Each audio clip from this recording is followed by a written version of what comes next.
अध्याय निर्देशांक ज्यामिति का क्वेश्चन नंबर 42 से क्वेश्चन सॉल्व करेंगे। आकृति में बिंदु P का निर्देशांक ज्ञात करने के लिए बोल रहा है। ये जो आकृति बना हुआ है इसमें बिंदु P का निर्देशांक, तो P पॉइंट पर रखना है पेन को और देखना है कि x की ओर कितना पर छू रहा है।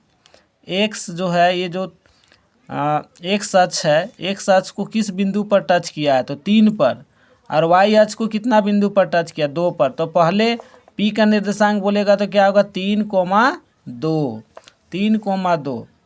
तो इसका निर्देशांक क्या होगा 3,2, मतलब फर्स्ट ऑप्शन सही हो जाएगा। ठीक है, इसी तरह से बनाना है।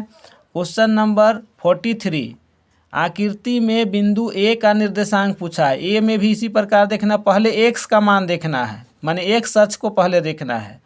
तो A से अगर सीधा देखे तो किसको छू रहा है 4 को, तो ये 4 हो गया, और y कितना तो 3, तो 4,3।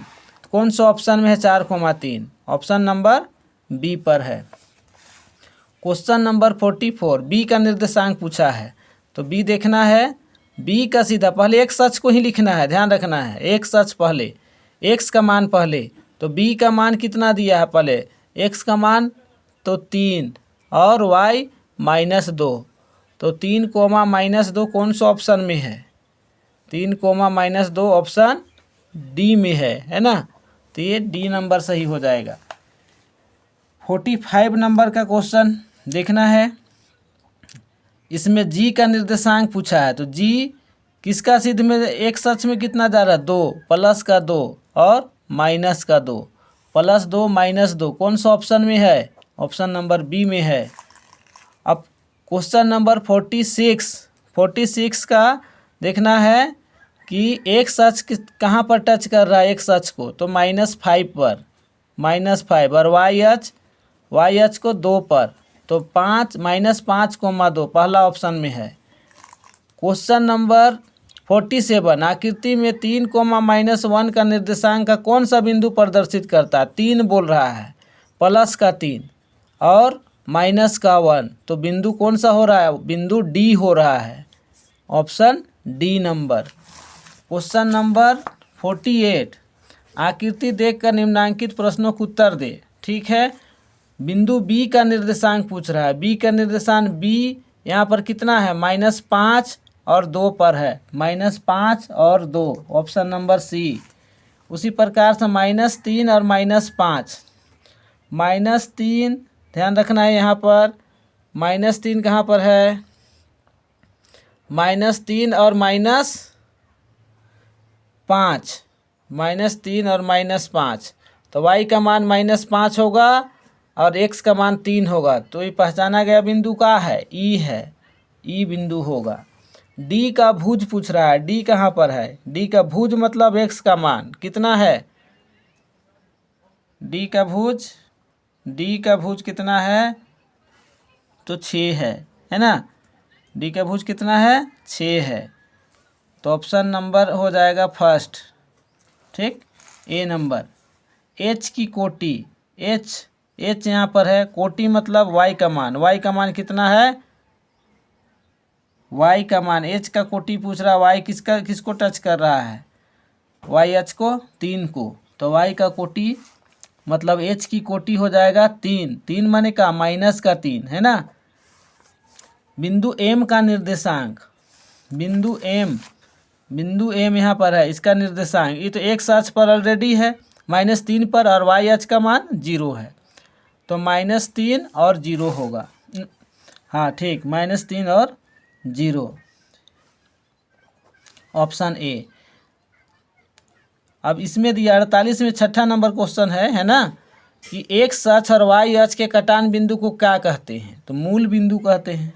ठीक, 49 नंबर का क्वेश्चन, इसमें भी आकृति देखकर प्रश्नों के उत्तर देना है। ठीक, बिंदु L का निर्देशांक, L कहाँ पर है, L का निर्देशांक क्या होगा, -5 और 4 होगा। ठीक है, -4। उसी प्रकार बिंदु S की कोटि बोल रहा है, कोटि माने y का मान, S कहाँ पर है, S यहाँ पर है, S की कोटि माने S वाई अक्ष को किस बिंदु पर काट रहा है, तो -4 पर, ठीक है, -4 पर काट रहा है, ध्यान रखना है। तीसरा नंबर बिंदु बी का भुज पूछा है।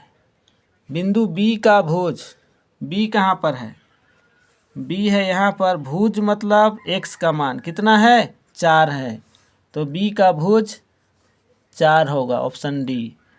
निर्देशांक 3 - 4 द्वारा पहचाना गया बिंदु, 3 - 4, 3 - 4, 3 हो गया और माइनस का 4, एस होगा, है ना। 3 और 4 द्वारा पहचाना गया बिंदु क्या होगा, एस है, एस, ऑप्शन बी। कार्तीय तल में क्षैतिज रेखा को क्या कहते हैं, एक सच कहते हैं। मूल बिंदु का निर्देशांक क्या होता है, 0 0 होता है, ठीक है। क्वेश्चन नंबर 50 देखेंगे अब। आकृति देखकर निम्नांकित प्रश्नों के उत्तर दे।